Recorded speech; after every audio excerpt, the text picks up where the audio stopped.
Good afternoon. Before we begin this afternoon, I'd like to take the opportunity to recognize a very special young lady in our community. We are all potential heroes. Courageous individuals rarely call themselves heroes, but that's exactly what they are. They are the people who risk their lives and choose to defy their own interests of survival to try to save a loved one or a perfect stranger whose life was in immediate danger. They show acts of courage or outstanding performance under unusually difficult and dangerous circumstances. On November the 14th, Sarah Picard courageously intervened in a struggle between a man and a woman. From Sarah's account of her experience in the PQB News, we wish to recognize the notable qualities that characterize this exceptional young woman.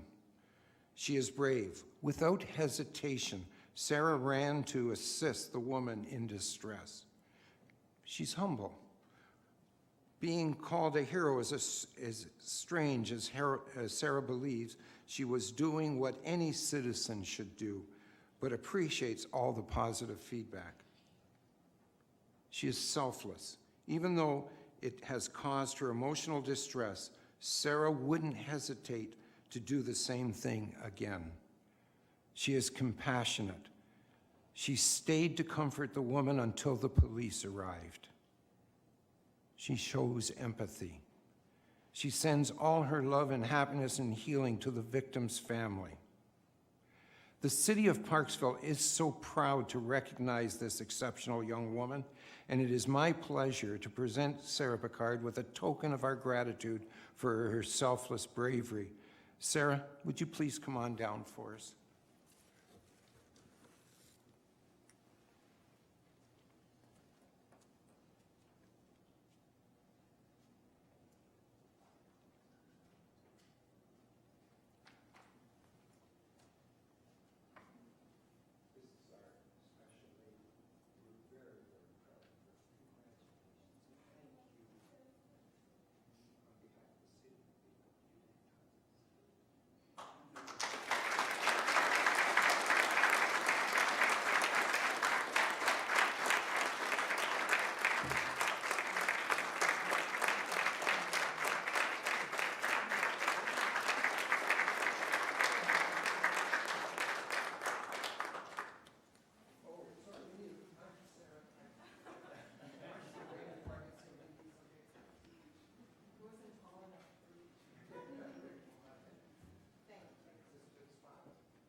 It's certainly nice to notice that the 2 o'clock meetings seem to be working with the number of people we have out. Good afternoon and welcome to the December 2nd regular meeting of Council. The City of Parksville recognizes we are gratefully gathered on the traditional territory of the Coast Salish peoples.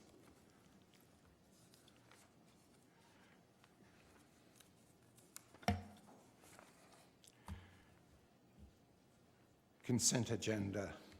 I need a mover and a seconder for the recommendation for the consent agenda for items 1A,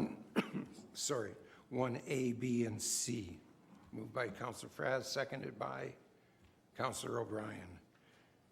Any discussion? All those in favor? Opposed? It's carried. Thank you. Delegations. We start off with the Parksville Curling Club, if we could. Would you please come forward?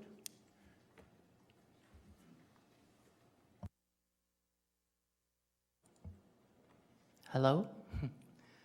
Good afternoon, Your Worship and councillors and friends here today.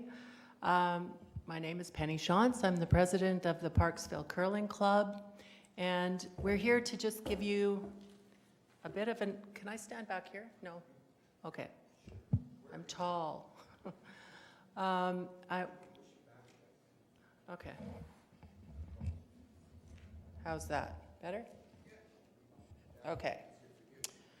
We're here today to present to you just an update on the curling club, and we haven't been here for a bit, and a lot has happened in the club since we were last here. So we've put together a bit of a presentation here for you. To start with, we'd like to give you a bit of the history for those councillors that aren't aware of it. We incorporated December 20th, 1991. Yes, thank you. And in 2003, we actually took over the current place we were at down on City Park, and we put in 5 sheets of curling ice. We signed a recent, in March 31st, 2018, we signed our latest lease, which is another 5-year lease with the City of Parksville owning the land and the RDN owning the building. We have 1,219 lifetime members, and it's getting a little bit exciting there in the last 5 years, I'd say, with the growing demographic that has come to Parksville. We're full. We're exploding. We have no ice available for practice. It's all leagues. And we have been increasing every year. So the numbers this year, we've increased to 429 over 354. And every week we have 774 people that step on the curling ice to curl. That's just in league play. That doesn't include bonspiels and special events that we have. So we had 5 sheets of curling ice, and we were doing a little renovation in there with carpet. And I found out that we actually could put in 6 legal sheets of curling ice, so we did it. And so this year we have 6 sheets of curling ice, and we're full. We have a few days for practice, but not too much. And we were able to get some assistance from another curling club who was getting brand new rocks and bringing over theirs for the extra sheet. On top of that, we host 9 bonspiels, tournaments, whatever you want to call them. And they go from starting at the end of August with our mix to the end of March every year. We have the same.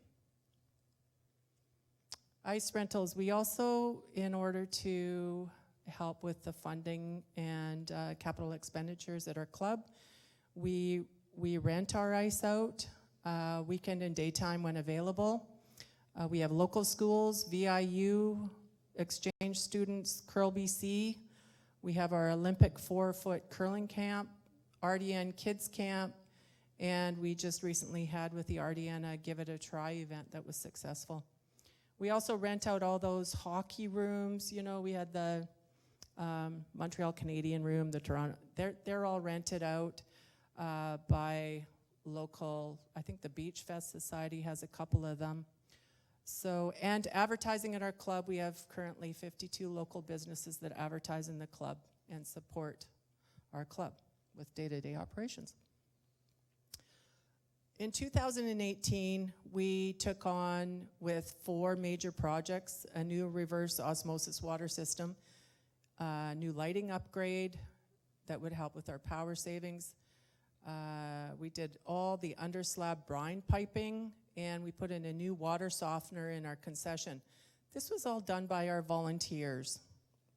After we did all that, we found out at the beginning of August in 2018, due to a fatality that happened in Cranbrook, BC, or Fernie, that we had to get a new chiller.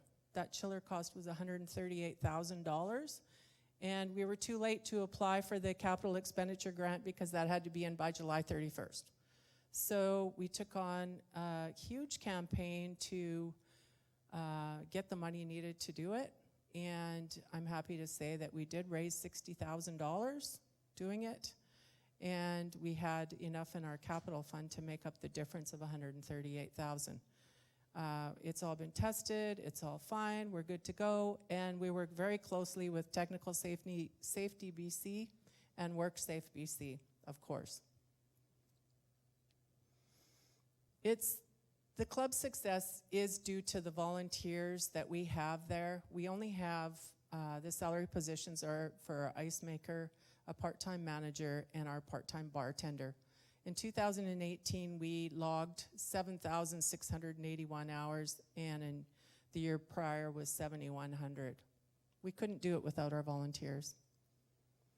We are also host club to many special events. Last year we hosted the BC Firefighters Championship, which some of you came down and took a look. We made a lot of money on the beer. 2018, 2013, 2012, the BC Men's Provincial Championships, and it goes down from there. These events were all brought curlers from all over BC to the area, booking hotels, using restaurants, shopping, you name it. Last year, some of the economic benefits were the city of, economic benefits. The city of Quesnel hosted the 2019, they had a 16-team BC Provincial Championship, and the paper reported that there was $182,000 economic benefit for that 4-day event in their community. I'd also like to say that Kelowna, which is a lot bigger than we are, but they hosted the World Mixed Championships last year, and if you looked it up, you'd find that their economic benefit to the community was $1.2 million, and it was so successful that they're actually hosting the Canadian Brier Men's Curling Championship. We are looking to host this year, on March 16th to the 22nd, the U18, which is under 18 provincial junior men and junior women. There'll be 16 teams plus coaches, friends, parents, grandparents, and fans from throughout BC.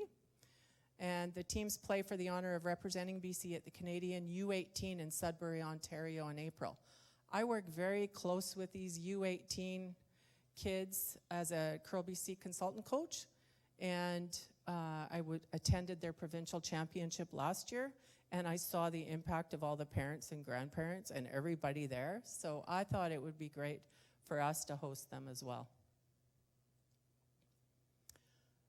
It's an opportunity for Parksville to once again, for hotels, restaurants, and Parksville to showcase our great city.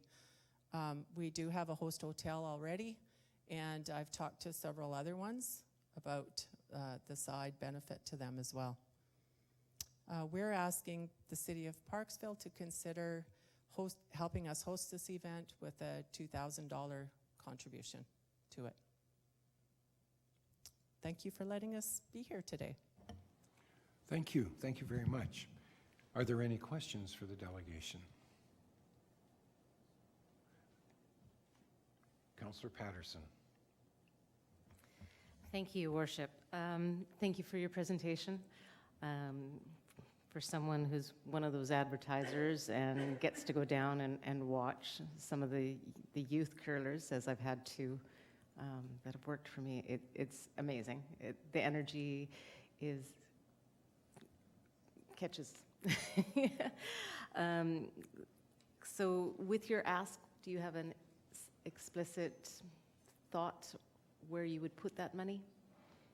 Well, it costs to host, so I know Quesnel used some of the money for advertising that they got from the city of Quesnel. That was big, and also to host the people that are coming to the event. I have created a budget. If you want me to leave that for you as well, you can look please. that over. Thank you. Okay. Any further questions? Thank you very much. Thank you, Appreciate Your Worship and councillors.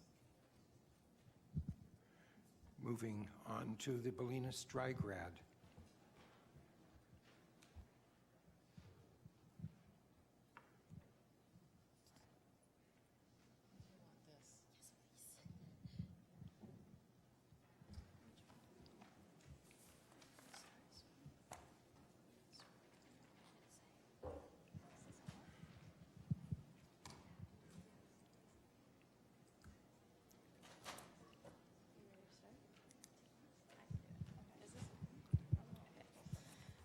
everybody, good afternoon. We are here on behalf of our 2020 graduating class of around, just under 200 students. Looks like 188. Oh, sorry. My name's Cassidy. And my name is Parker. And we are looking for your support in hosting our prom and dry grad this year.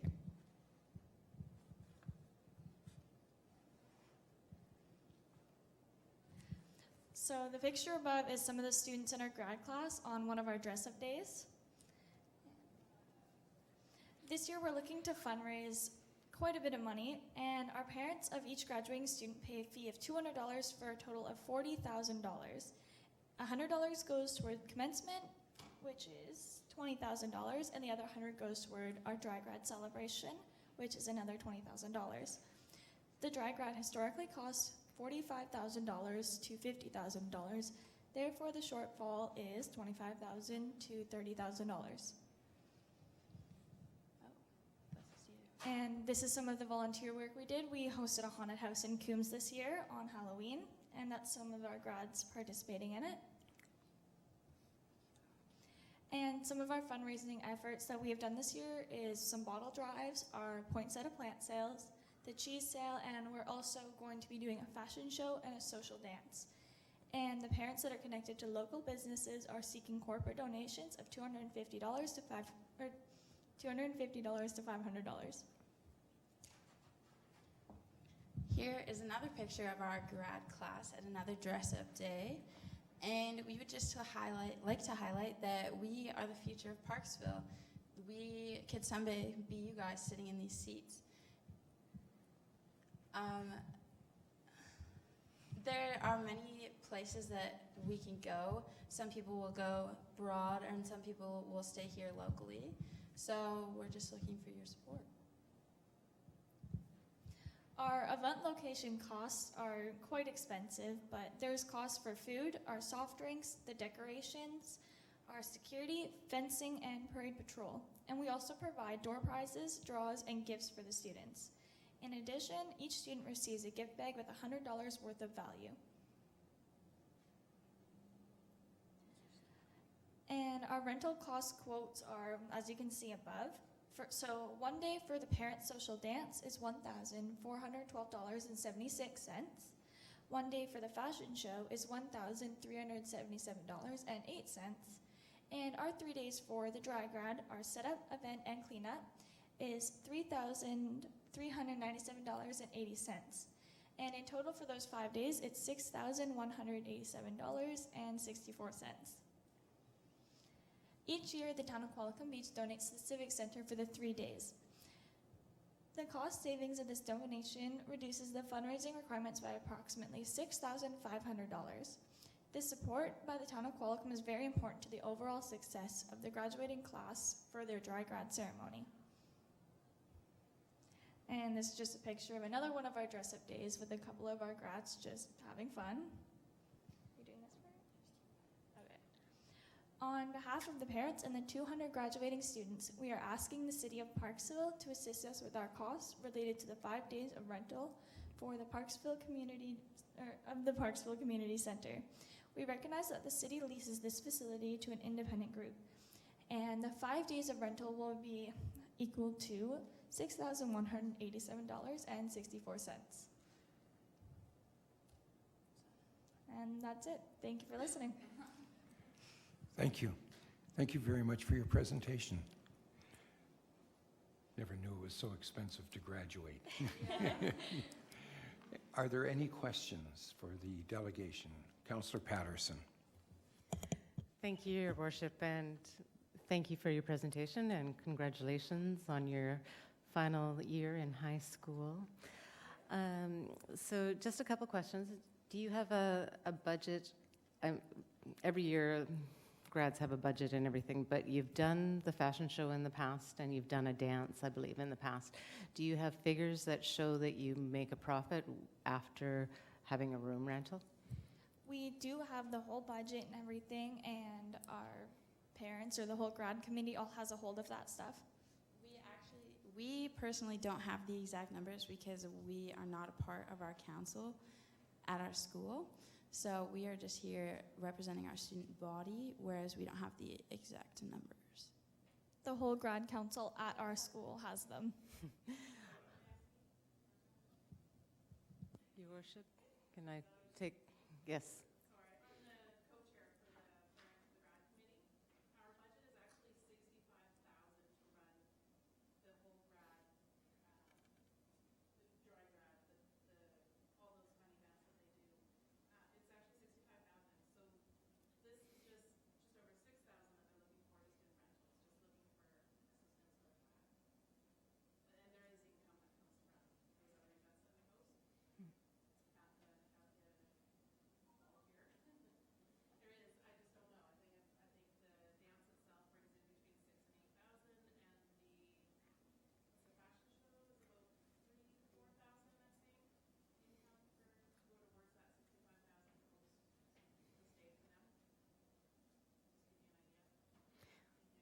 Follow up, Your Worship? Councillor Chandler? Follow up, Your Worship? Oh, sorry. Please, go ahead. Thank you. Thank you. The reason I asked some of my questions is because I've had 2 children go through Ballenas and the school system here in Parksville, so I've been in the audience and everything in the past.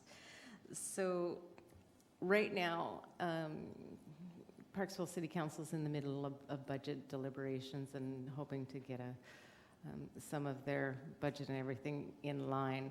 So if you have some of those financials and everything to forward on to us, for us to think about including in budget, because like I said, we have a budget meeting tomorrow, and so to even think about adding it on to the budget, it helps to have some things that we can look at to go, okay.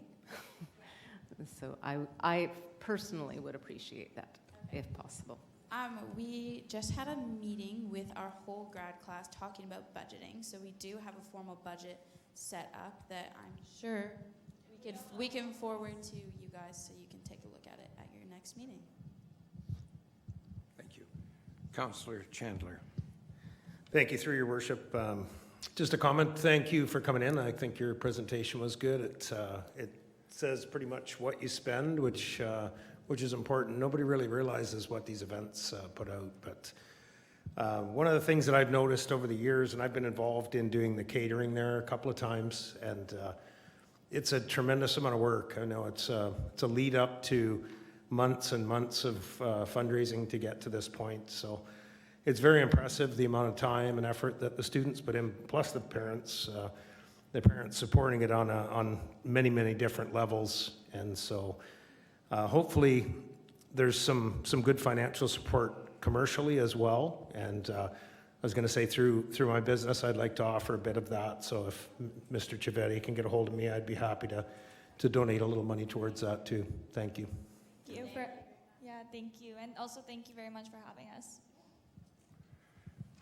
Councillor Frass.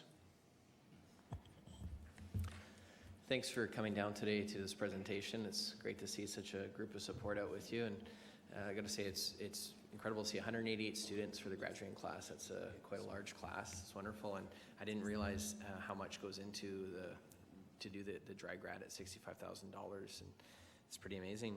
My question is, what are the dates that you mentioned about 5 days? What time frames does this take for the grad events? To my knowledge, I'm not personally on the grad council, neither is Cassidy, but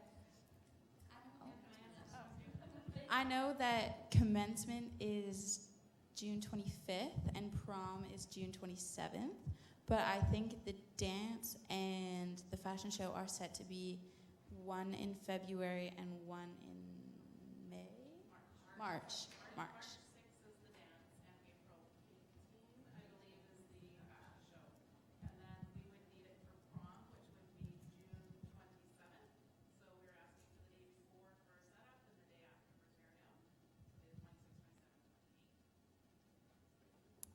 Thank you.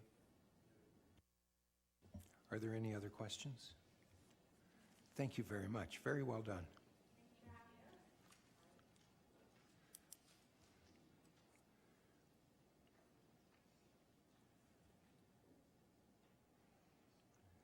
And now the last delegation for the day, TKG Horvath Holdings.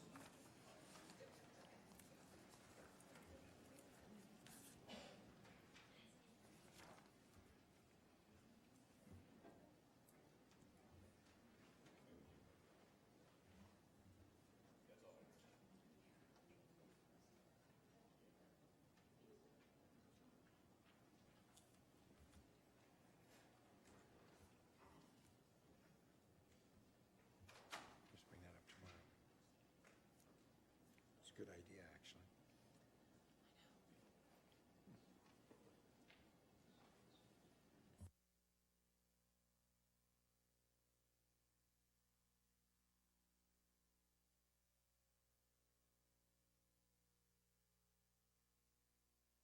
This one? Yeah. Oh, sorry about that. I thought it was already pushed. There was a light on. And with me today is Kelly and Tyler Horvath, and they're the proponents for the project. The staff report was quite detailed in this, so we won't go into a lot of detail, but I thought I would just do a brief summary of what the proposal is. So the property is located at the southwest quadrant of the Alberni Highway and the Despard Avenue intersection. It has an address of 423 Alberni Highway, and the application before you today is an OCP amendment and a zoning amendment. So the proposal is for what will be called Parksville Posh Wash. And it requires several approvals to move forward. The first is to amend the OCP designation from mixed-use commercial to a strictly commercial designation, as the site is a little bit small to put a mixed use in there, and to amend the zoning from what is currently agricultural to a comprehensive development zone. And we selected the comprehensive development zone because all the existing zonings in the city's bylaw, which would allow a car wash, would allow a lot of things that wouldn't be appropriate on that site, so we didn't want to have to exclude so many things, so we created a comprehensive development zone. And we also will have to do a road closure, which I think is later on today's agenda, not tonight, for first 3 readings for the road closure that we started back in July. I think it was the first time it came to council. The site plan was designed, this is the site plan for the site, it was designed in consultation with a traffic engineer. As you can see, it's a little bit of a difficult site to access between the Alberni Highway and what would be the extension of Molliette Street. We wanted to work with the traffic engineer to make sure that all of our vehicle stacking for the car wash didn't encroach out into the city street and remained on the site. The main access will be off of the extension of Molliette Street here, and that's the access that goes to Trillium Lodge and to the Oceanside Health Center. So it's a little bit of a busy intersection, so we wanted to pull ours as far away from that as we can. And then we will have an exit onto the Alberni Highway, and that's just an exit so that when people are washing RVs or larger trucks, which will fit through this facility, they don't have to turn around and go back through that little intersection. As part of this proposal, we will be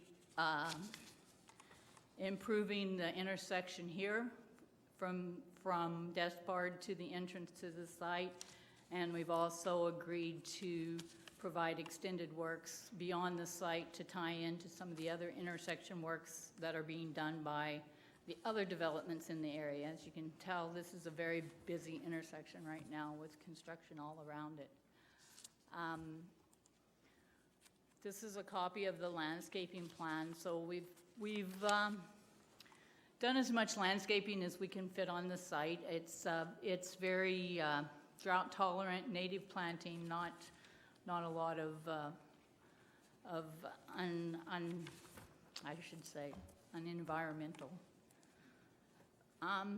The community benefits for this project, a large part of them are environmental. It's an environmentally friendly building. It's going to implement very many new technologies that will help preserve the environment, giving residents an environmentally responsible choice for cleaning their vehicles. And the project will include a water reclaim system that can reclaim up to 85% of the wastewater that's generated through the site. No contaminants will end up in the storm sewer or the receiving waters, as there's collection tanks within that collect all the water and recycle it. The high-pressure, low-volume pump system that's used reduces the time and the water required to clean the vehicles, and it's just a fraction of what it would take, the water that it would take to wash your car with a hose in your driveway. The commercial soaps, which are used within the car wash, are much higher environmental standard than what anyone can buy off the shelf. So it's very environmentally friendly. They will also have all LED lights on automatic dimmers, and so when nobody's there, the lights dim. Somebody pulls in, the lights come up. So it's a very environmentally friendly project. And they have high efficiency gas boilers for heating the building. Actually, I think they heat the floors of the wash bays and the warm water wash. So it's very, I mean, it will be a very environmentally sensitive project, as well as, you know, the building standards themselves. And then in addition to the environmental benefits for this project to the community, they've agreed to provide off-site works adjacent to the site of about $146,000. The cost of those are estimated. There's an additional $14,400 worth of pedestrian enhancements beyond the site frontage, which they're doing as part of their community amenity package. They've also agreed to meet the Parksville Fire Department's request for a donation of $1,250. And then the road closure, they will be purchasing the road that's closed for approximately $160,000. So that's excess road that the city doesn't need as road, but it's maintaining at this point. So that's an extra benefit for the community as well. There was an appraisal completed for the project. This is a picture of their development in Port Alberni, if you've ever been to the Port Parksville. So this is what the building will look like. The appraisal was completed for the project that showed that the change in the zoning will increase the value of the bare land by about $82,000. And upon completion, the value of the project would be about $2 million. What does that mean in tax revenue to the city? Under its current zoning, the city receives about $1,800 a year in taxes on this agriculturally zoned property. Once it's rezoned to a commercial use, just the bare land would generate about $5,400 worth of taxes. And once it's developed as a commercial car wash, it'd be about $18,000 a year. And that's in 2019 tax dollars. So as you can see, it will have a great benefit to the city of Parksville as far as your tax base goes as well. And then I just wanted to thank you for the opportunity to present today, and we're here to answer any questions if you have them. Thank you very much. Are there any questions? Councillor Chandler and then Councillor O'Brien.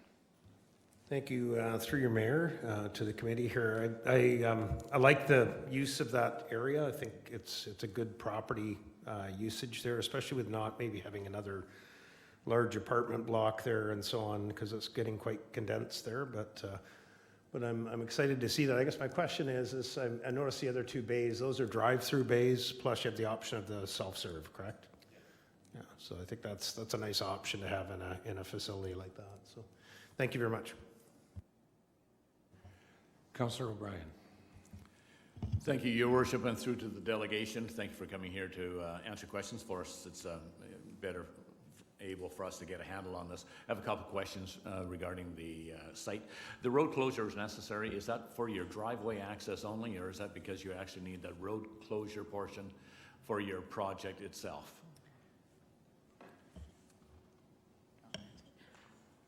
When we looked at it, the site itself, we could have made a building fit on that site that they own, But in order to make us slightly bigger and get that the third drive-through bay and the access, there was property there that wasn't being used by the city. So it was just excess land. When the city built Despard, they bought a full lot and they didn't really need it. So it was just excess land that nobody was using. Thank you, and a follow-up, Your Worship. Then the other question is, I know that they are self-serve bays as well as the soft wash anyways portion as well. These self-serve bays, are they going to be open up 24 hours a day? It's presently the plan, but we would follow whatever the community wants to see. You know where I'm going. The question is your relatively proximity to Trillium Lodge is right there anyways. Yeah. So I'm a little concerned about a 24-hour operation anyways for being that close to a facility like Trillium. That concerns me somewhat, and so I hope that you would maybe take that into consideration. The other one is car washes. We don't have a lot in Parksville already, but the thing is that I know we do get icy weather. Has been proven in the last couple of days here anyways, and one of the big problems that comes out of the car wash is that it's what's known as the drip zone. So where people come out of the soft wash facilities usually has a dryer that they actually go through anyways before they hit the road. The self-serve ones there, I assume, won't have a dryer and so forth, but regardless, there's an awful lot of water. So as the vehicles exit the garage portion of the car wash, they are still dripping as they go across the road, going across the sidewalks, usually going across the sidewalks. Now those, if you're going to be a popular car wash, which you will be, there's a lot of water that actually forms on the sidewalks and on the road access going out, and it ices over, becomes a skating rink. I know from experience from the ones that are already located here in town, it becomes a real risk anyways to pedestrians and for other traffic, because all of a sudden they're going over a sheet of ice that they weren't really expecting to be there, because everywhere else it's a dry day, but just coming out of the car wash is a wet day. Has there been any facilitations anyways to ease the amount of water that's going to be dripping off the cars? Back east, I understand that you you're supplying hot water boilers here for your water system. They actually use a hot water coil that actually runs on the pavement that actually keeps the ice, or keeps the water from turning into ice. That's what they do back in parts of Ontario. So I'm just suggesting that maybe something to look at, but have you considered anything to remediate that problem?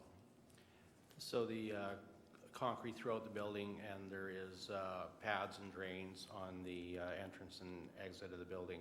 That is done in that format where it's piped and with hot water system to keep it from the other part, which is a very, glad you brought it up, very valid point, is the runoff from the vehicles. And really actually doesn't matter if it's from the self-serve or the automatics. There is always some runoff on a vehicle when it's leaving. That becomes an operational standpoint, meaning the operator should be responsible, as we are, to salt your parking lot, and we also flick salt out onto the road so that we can have a safe environment for the people passing by as well as leaving the lot. So it's an operational thing is what it comes down to. That's why we've included some pictures of our present site. If you've been there, or we would invite you to come check it out one day.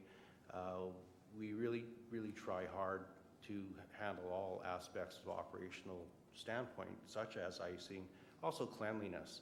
The other thing that happens with a lot of car washes is they look good from day one, but 5 years later they look like not so good. Right. And this one is 5 years old, so that we have. So if you wanted to see how we operate it, we'd be more than invite you to come have a look. Thank you for your response. Thank you. Councillor Patterson. Thank you, Your Worship. And that answers part of my question was, how old is this existing facility? So it's at 5 years as these pictures are taken? It'll be 5 years. This is 5 years. That one, this one was the new, right? You took the pictures. Yeah. You believe that? No, I did. That's a current pictures. That's all right. I'm just asking that those aren't the ones that when it was first built. There is one of each actually up there. Okay. There's one of the first built, and that's when we sent the pictures to Michelle.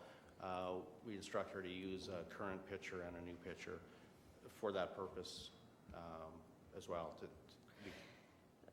Just a couple little follow-ups. Is the Port Alberni location operating 24 hours a day? Yes, it is. Okay. I'm not familiar where it is, so could you tell me whereabouts it is? It is on the corner of Gertrude and Southgate. So Gertrude is where 7-Eleven is on Johnson. Yep. So we're 1 block away from the 7-Eleven on Johnson. Okay. Staffing-wise, will you have someone in attendance at all hours? We staff from, basically we staff from about 8 in the morning till 7 or 8 at night. It just depends on the business trend after we open. Sometimes at opening we staff longer, meaning earlier and later. Once we figure out the business trend, when business starts coming and when it starts to drop off, is when we then go unstaffed. And one final follow-up, Your Worship? if Yes, I may. please. Thank you. Now, this may seem a little strange at this point in time, but have you had any security issues, as it's predominantly cash or a credit card application for your bays? So the short answer is yes. We many security things that we place on our sites. I've actually been in this business about 30 years, and this would be like the 6th wash I built. Okay. And we typically run high definition video, somewhere between 18 and 24 cameras.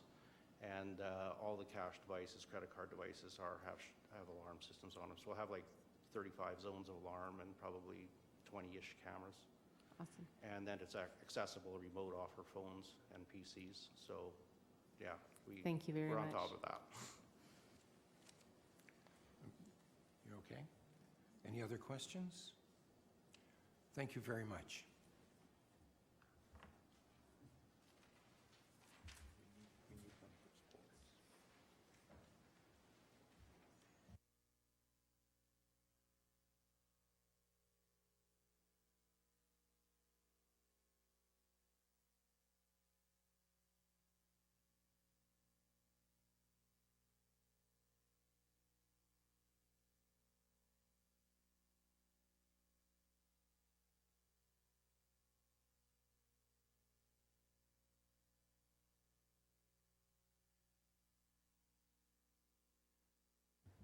All right, we're finished the delegations. Mrs. Kaler, would you please give us a background on the next? Thank you, Your Worship. If I may, this is a report, a follow-up report with the results of an RFP that was issued after the July 15th council meeting. And we received 2 proposals in response to the RFP, which was a little bit less than we had expected, and unfortunately a slightly higher cost than was expected. In order to offset that, we are proposing initially that we would take funds from the IT contingency, and we would like to monitor the effect that that might have on efficiencies at the city's operational level. But at the moment, we've introduced a number of changes that we think would offset any potentially negative impact on the contingency. We have a manager of IT who is relatively new to the city, just over a year, and the budgeting process for IT is more stringent than it was in the past when we didn't have that position. And we also have new budgeting processes where we are required, when we ask for new things like software or new equipment, that we bring it to the senior level with a business case. So we believe that the need for contingencies that are not for planned expenditures would be less. However, we'll monitor that over the next few years, and if needed, we would come back to council and perhaps increase the contingency. But at the moment, we believe we can do it with no additional cost, and recommendations are per the agenda. Thank you. I need a mover and a seconder for the recommendations. Councillor Wilson and Councillor Greer. Discussion? Any questions? I'll call the question then. All those in favor? Opposed? It's carried. Thank you. Did you glue these pages together? Yes. Mr. Russell, could you please give us a background on the next issue, number 3B? If I may, Your Worship, for Council's consideration this evening is the advancement of an application for an official community plan amendment and zoning amendment at 423 Alberni Highway to facilitate a car wash. Part of this property also includes an adjacent road, as was described in the delegation's presentation earlier this afternoon. The entire site is approximately half an acre. There is a change in the OCP from mixed-use commercial to a commercial designation, as well as a change from the existing A1 zone to a comprehensive development zone. The recommendations are as per the agenda. Thank you. I need a mover and a seconder for the motion, or for the recommendations. Councillor Chandler and Councillor O'Brien. Discussion. Councillor Greer. Thank you, Your Worship. I have some concerns with this location and with what is being built there. Going back to when they built the healthcare, I would have loved to have seen them had that property for more parking. However, that's not the case today, but I think it's an extremely busy area. You have Insight on one side with, 200 and some units, Quality Foods on the other corner with condos. And you have on Molliette, you have, I think, 4 condos going up there. And then you have the health center and the old age place there. Tremendous amount of traffic. And I can see where this car wash just does nothing but bring in far more traffic in that one area. So I'd have a hard time passing this, and because I think it's going to be just too busy an intersection, and there's not the space there to handle all the cars. Thank you. Councillor Wilson. Thank you, Your Worship. I also agree with Councillor Greer. That was my biggest concern, is traffic, because there is so much development on those 4 corners, or 3 corners, I should say. And my other concern is whether or not a car wash is the best sort of facility to welcome people into Parksville from the highway. So some people might think it's fine. I'm questioning that a little bit. So we also do have 3 car washes in Parksville. I know they're not on the highway, but just those are my concerns, particularly the traffic. Thank you. Any other comments? I will wade in and make my comments, and then I'll call the question then. I have a problem with this. I will be voting against this recommendation. This will become probably the busiest corner in the city of Parksville. It is a high traffic area, and quite frankly, I'm not seeing a car wash as being the image that I would like to portray coming into the city from the highway. I think there are a lot better uses for it under the current zoning, and so I'm going to vote against this. Thank you. Any other comments? Then I will call the question. All those in favor? That's 3. Opposed? The recommendations fail. Thank you.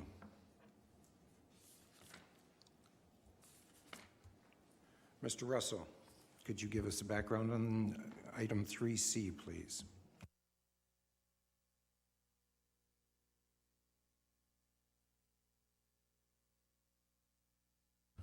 Certainly, if I may, Your Worship. Under provincial legislation, every 5 years, the municipality needs to either confirm that the regional contact statement within its official community plan still applies, or to indicate to the board an alternative. At this time, basically our current OCPs had very few amendments to it, and staff are of the opinion that the existing contact statement is sufficient. The recommendations are as per the agenda. Thank you. I need a mover and a seconder for the recommendation. Moved by Councillor Wilson, second by Councillor Greer. Are there any discussions? All those in favor? Opposed? It's carried. Thank you. Mr. Russell. If I may, Your Worship, this report is related to a council resolution that was made on July the 15th, 2019, with respect to a property at 130 Shelly Road in Parksville. The direction was that staff be directed to undertake consultation with a number of stakeholder groups as detailed in the report with respect to the change in zoning at 130 Shelly, as well as there was also a need to facilitate that change to undertake consultation with respect to an official community plan amendment.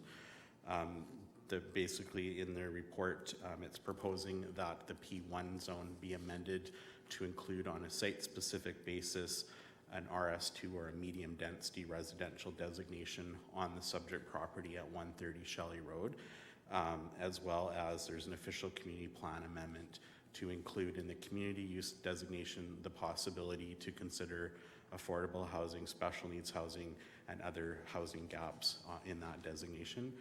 There's more information in the report, and the recommendations are as per the agenda. Thank you. I need a mover and a seconder for the recommendation. Councillor Chandler, Councillor Greer. Discussion?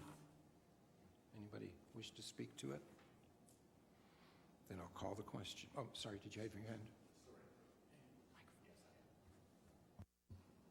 If I may, Your Worship, I had a few questions regarding this, this proposal here. As I understand it, we toured this property and so forth. We understand that the zoning was already in place, but what I didn't understand at the time is that this property was actually purchased with parkland funds. And that has me somewhat concerned anyways that this site be considered for an affordable housing site. And the reason being that my understanding, and that may be corrected here, that Parkland Reserve funds and DCCs were used to purchase this for $650,000 and so forth. And this kind of presents itself as a jeopardy, because normally in a case of if the property is bought with Parkland funds and then the money and then the property was sold, as I understand it, that those funds would then, from the sale of the property, would then get put back into a parkland fund anyways to buy parks somewhere else or be included in the park. But the thing is that in affordable housing projects and so forth, the typical scenario has always been that, as we experienced recently with 222 Corefield, is that the land was either donated to the project or, in this particular case, leased to the project as a $1 per year lease. So in fact, the thing is that there would be no reclaiming of the money to repay that Parkland fund. And so that is a concern to me, because the thing is that if this was for affordable housing, then we still, I understand it, if it was purchased from Parkland funds, that we then as council would have to actually repay that money back to the Parkland fund from our own general revenues, which I'm not sure that that's a positive thing to do. It's a double jeopardy. We have to pay back for our own park type of thing, and we're donating the money to the affordable housing. So that is a concern. The other concern is the site itself. The other concern being that the fact that it's a 13-acre parcel that includes floodplain, and my question was, if it's going for rezoning, why wouldn't we just subdivide off the, out of 13 acres, 2.35 acres are developable, and because it's not in the floodplain, why would we not just subdivide that portion off to consider that as affordable housing and leave the other approximately 10 plus acres as parkland? It's floodplain, it's unbuildable. So why would we want to rezone that entire piece of property and then actually be subject to maybe have to pay that whole portion back in park funds? Because the thing is that even for affordable housing, it's going to be no value to an affordable housing project. The other problem when it's entitled for affordable housing for families and so forth is somewhat ambiguous. The terminology in the background information leads to more questions than answers, because affordable housing for families, is that going to be affordable rental units, or is it going to be affordable purchase units? And there's a big difference, because the thing is, affordable rental units typically refers to apartments, and affordable purchase units would be typical sites were taken on by other nonprofit groups that also would have the land donated by the city of Parksville and so forth, but they would have, since the land costs are not in there, they can they can create affordable purchase units. So it's not really specific what this would actually be proposing, so I have a problem on that. And if there is any plans or anything on here about anybody that's going to be applying to take over this, I haven't seen any letters of intent from any groups or organization. So, and my problem is when I see further on in the agenda here, we're going for the rezoning applications for first and second reading all happening this afternoon, and I'm just wondering what the urgency is on it and why it all has to go through so quick. We understand too that there is a RDN, Affordable Housing Needs Assessment, that is that our staff have sent the statistics in for, but it won't be available until 2020.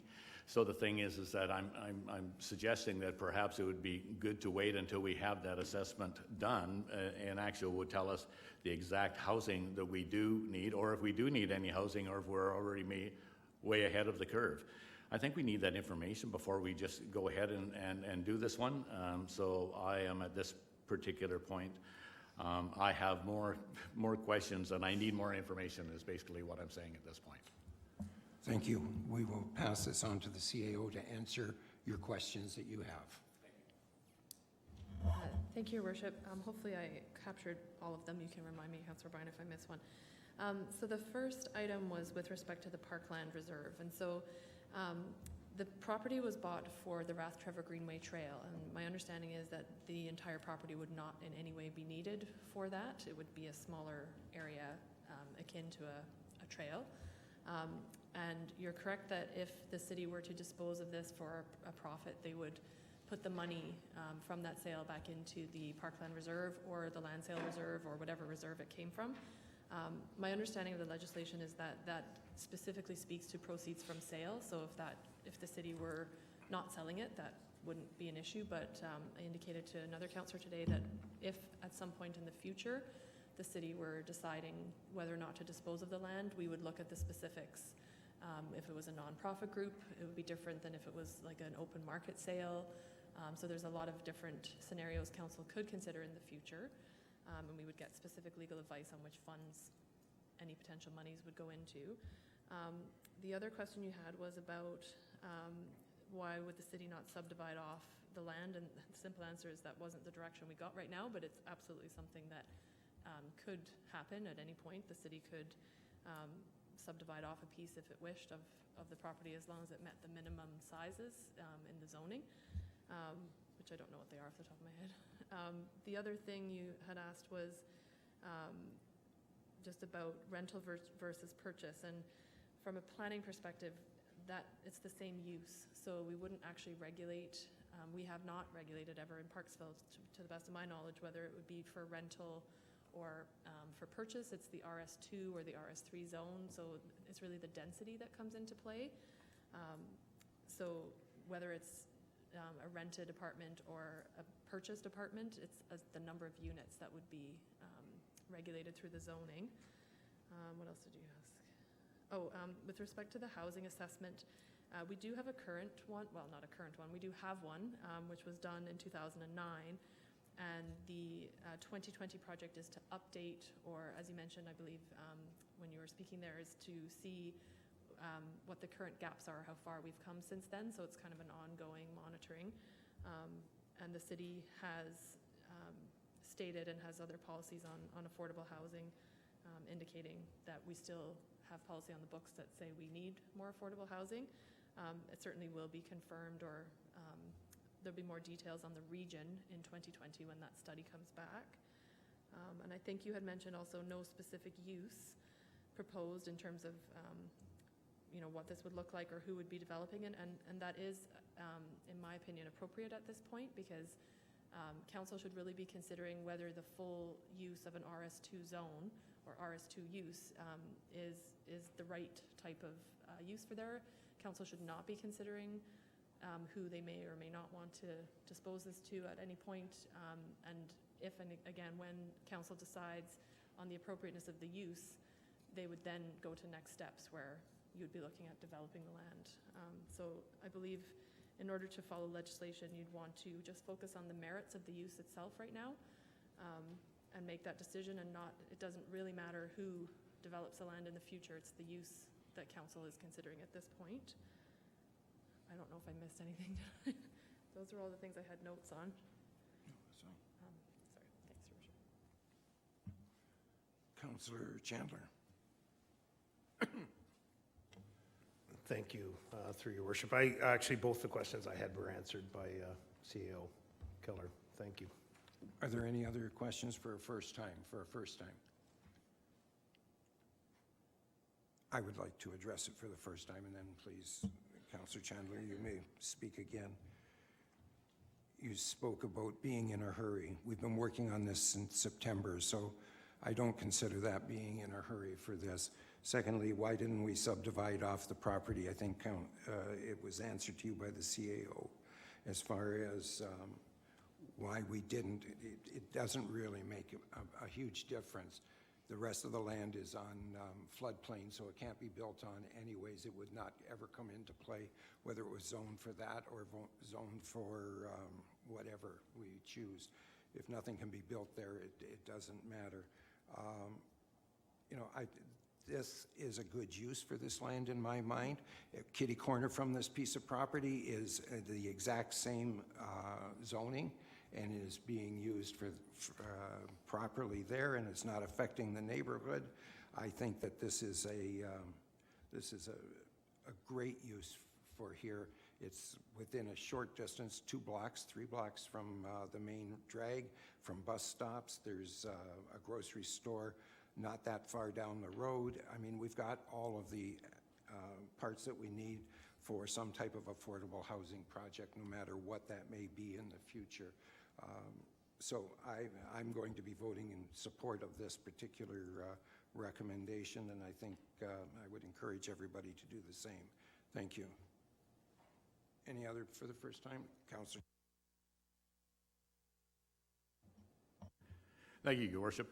I guess the concern as I have is there's so many questions, is the fact that if it, you know, the designation that is being sought would medium density complex would have a maximum of 38 units, but a high density residential complex would allow for 91 units under what we're turning this into. And so I have a concern with that. If I see the need for the affordable purchase units, which would be more in the likes of single-family dwellings or duplexes or triplexes, which would be great. But the thing is, saying that it would also allow for 91 units, it could allow for the fact that then in a apartment-style block could go in that particular thing. Is that correct?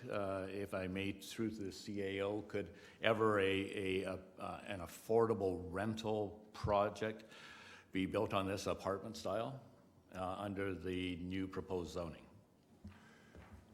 Director Russell, I'll pass that to you. Certainly. If I may, Worship, through to Councillor O'Brien. The zoning designation does not allow buildings over 2 stories in height, so theoretically you could have a 2-story apartment building, I guess, but typically the medium density RS2 zone would be in the form of like townhouses generally.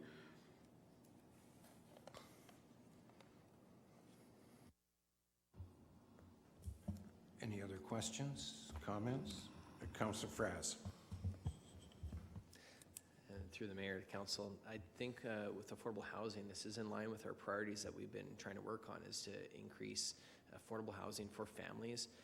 One thing I like particularly about this location, being close to the estuary, it provides a wonderful backyard if there's for a higher use of families, rather than having low density back onto such wonderful parkland.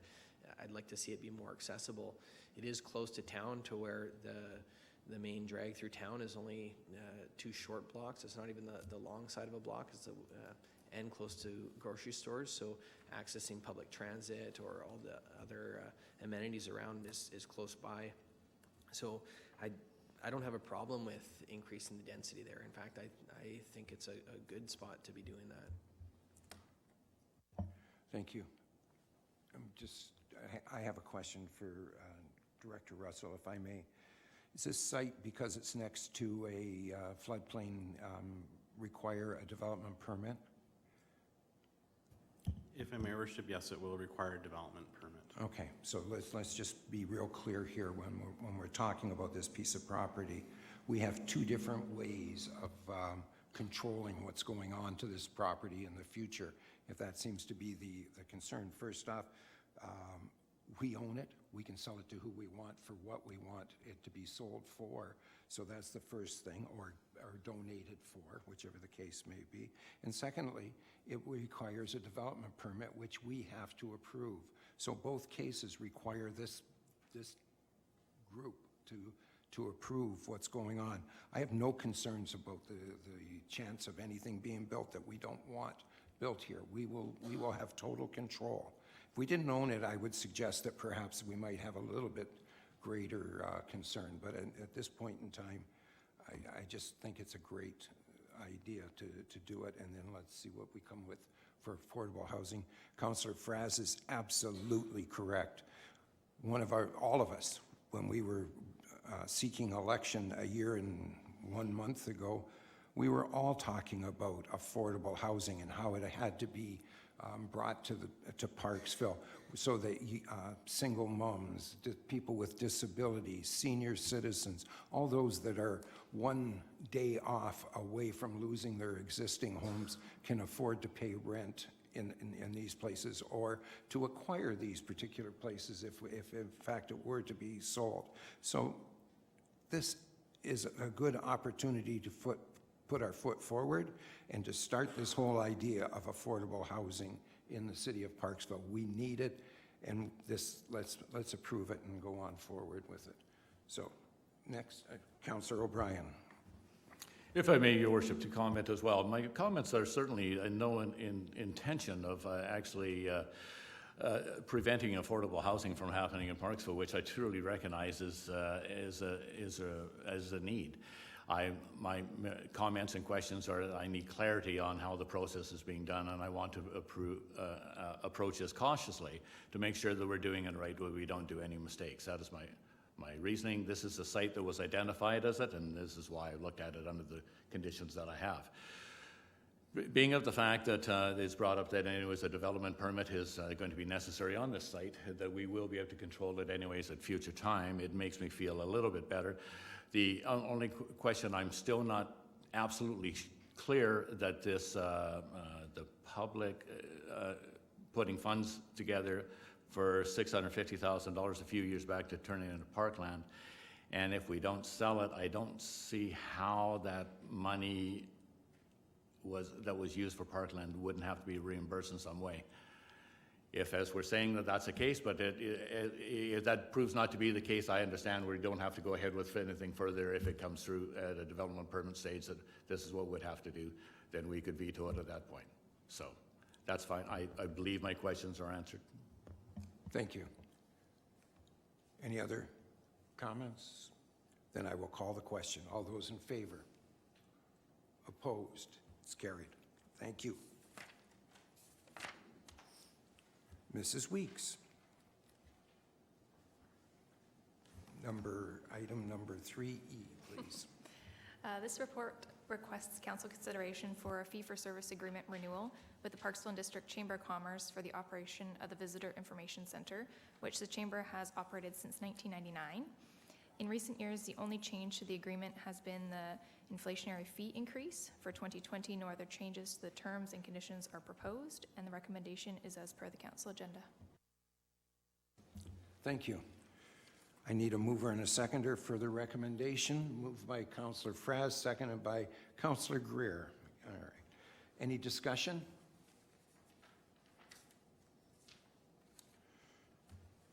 Okay, then I will call the question. All those in favor? Opposed? It's carried. Thank you.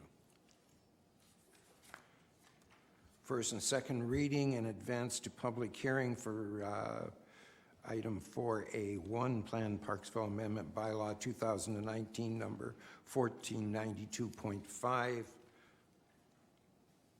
Text amendment for affordable housing provisions in the community use public-private PU designation.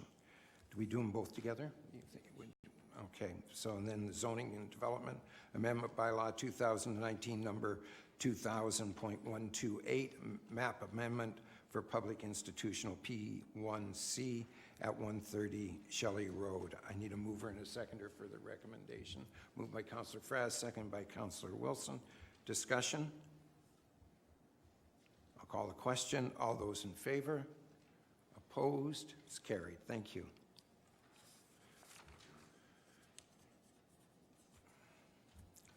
Bylaws, 3 readings for the road closure bylaw 2019 number 1560 to close a portion of Despard Avenue west adjacent 423 Alberni Highway, remove the dedication and dispose of the and convey the land. I need a mover and a seconder. Yeah, we have to. It's on the agenda. It's moved by Councillor Wilson, second by Councillor Patterson. Comments? Thank you, Your Worship. Seeing as we didn't advance,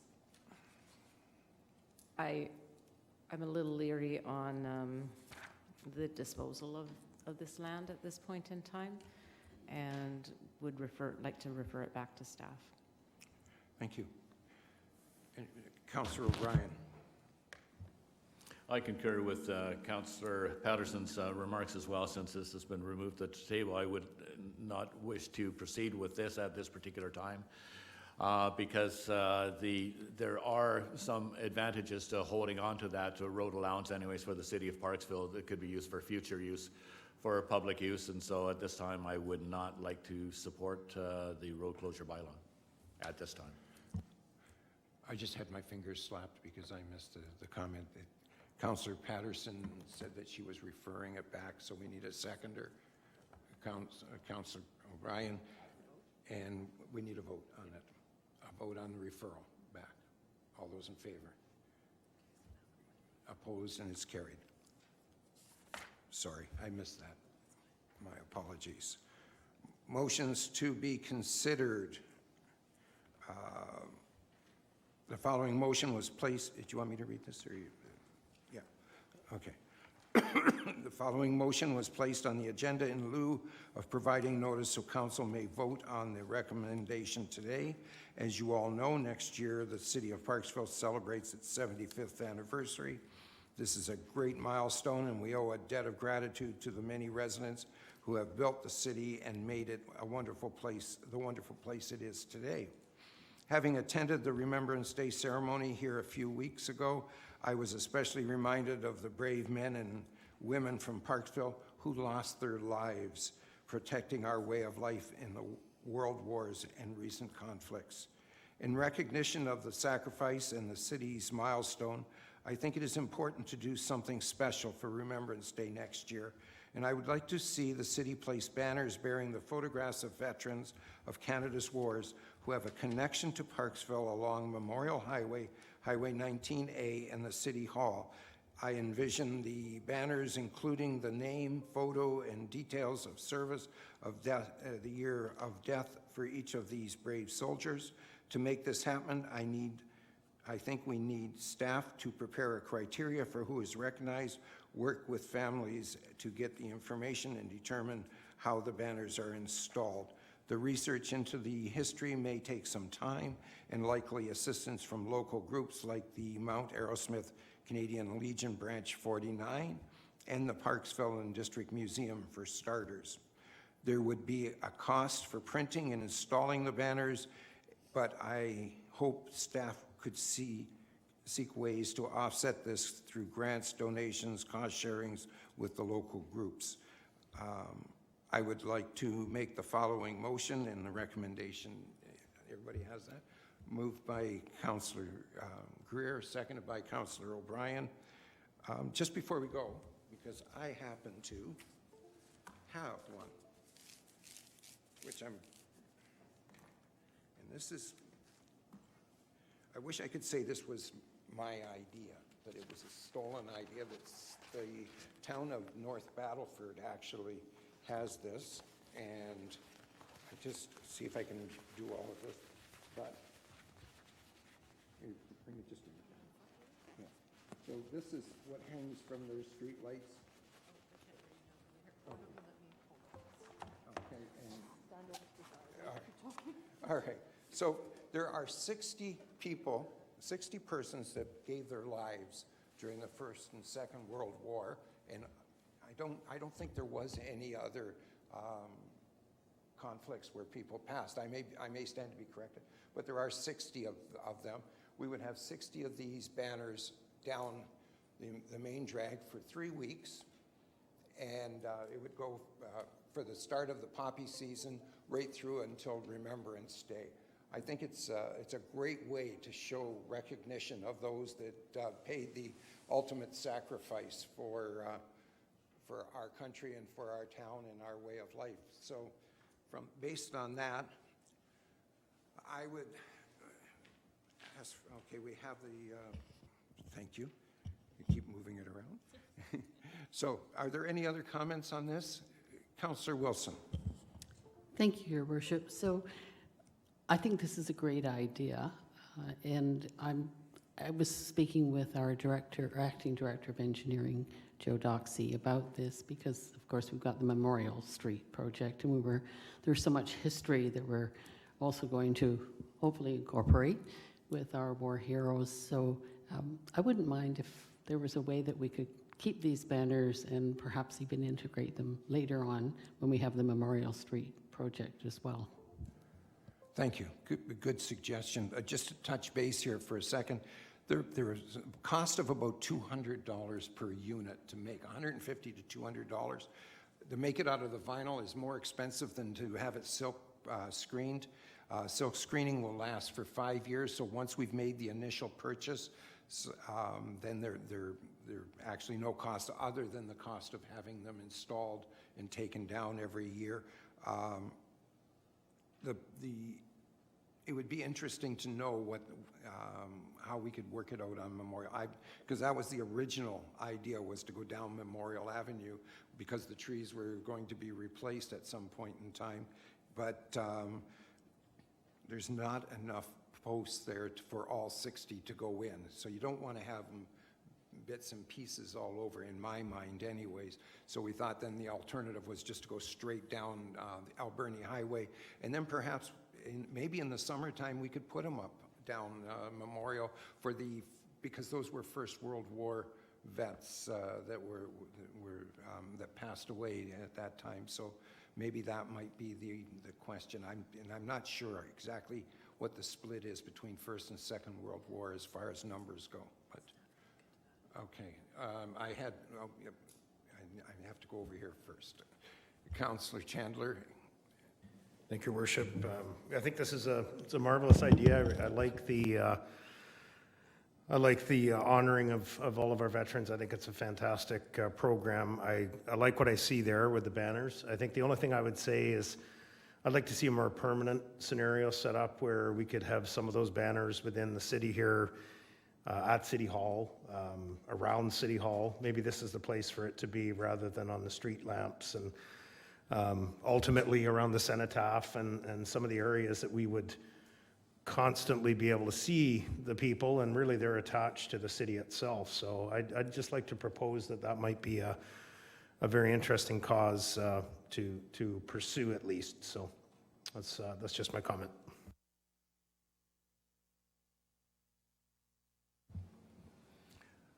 Yes, and Your Worship, I too would just like to say that I think this is a very worthwhile endeavor here type of thing, and with the thought of, I think we should go ahead and purchase them first, and I think we'll decide on how many different places we can display them afterwards. We can work out those details, but I think the first step is let's get them going and get on with it. I think it's a great idea.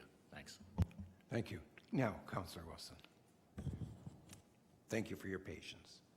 Thank you, Your Worship. So just to add to that, I think the Macmillan Art Gallery also used to have the cenotaph there, and they're really quite involved in this project for Memorial. So that just might be a great source of information, and also perhaps even allow for later use for hanging those. So thank you. Thank you. Councillor Fraz? I like the idea of having these banners as a memorial option to be having out through November. One of my questions I guess I have might be answered back through the report for council, but how many banner holders do we have on street post list? Would we be able to support 60 off the top of our head? So, no.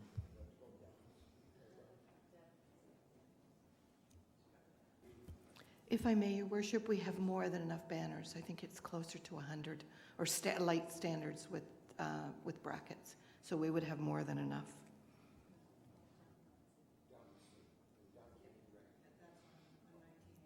From the Orange Bridge out to the Wembley Mall. Okay, thank you. And if I can... Please. The couple of the concerns I have with it then is just noticing that banner is single-sided. If they're out on the roads, on the street, I think having them to where you can see them from both sides, that would drive up the cost, but I think then that's the way that I anticipate banners. Otherwise, you're going to be seeing the back ends of them driving from one end, just be a blank side. The other thing is, if we're going to be increasing a budget amount to $12,000, I think it'd be appropriate to come out of council contingency, so that this is a project that council owns, and not putting it as a responsibility on to the taxpayers, considering this wasn't any of our priorities. This is a project that we would be getting involved with. So I'd like to see it come out of contingency. Thank you. Would you like to make that as an amendment to the... I'll put that forward as amendment to the recommendation that $12,000 is budgeted through council contingency. We'll consider that as a friendly amendment. Yeah, that's Councillor Chandler? Second it? Okay, thank you. I have talked to the Legion about this, and they really want to participate in this, both in the fundraising side of it and in the investigations from their records that they may have theirs as well. And I think it'd be a great thing for them to get involved with all their knowledge of everything that's gone on in the past. So, this may help. I don't disagree with Councillor Fraz's concept of perhaps two sides. The reason they were like that in North Battleford is they didn't have enough signposts up, so they put two, like one facing each direction. So in our case, we've got more than enough to do that. So, all right, that's great. Any other comments? Pardon me? Oh, we need to, no, it's a friendly amendment. We're okay. All those in favor? Opposed? Thank you very much. We're into new business already. Anybody have any new business? Councillor Patterson, please. Thank you, Your Worship. So if you'll bear with me, I'm going to read a little bit on the Regional Economic Development Memorandum of Understanding that was signed on November 28th in Qualicum Beach. So this is several different organizations, but it's to work together a regional economic development strategy, and the MOU was signed on the 28th. And some of the things that were pointed out or defined was a defining point that comes out time and again is that as a business community, we do not work alone. Our success is often reliant, after long hours of work, our personal marketing efforts and our financial outlays on partnerships and the efforts of others. So this MOU recognizes that and strives to build upon that position. It formally encourages joint efforts in developing a strategic plan towards specific economic goals and directions. So the Parksville Downtown Business Association, the Parksville District Chamber of Commerce, the Parksville Qualicum Beach Tourism Association, the Qualicum Beach Chamber of Commerce, and the Lighthouse Country Business Association and the Downtown Business Association looks forward to collaborating with these organizations to grow and succeed.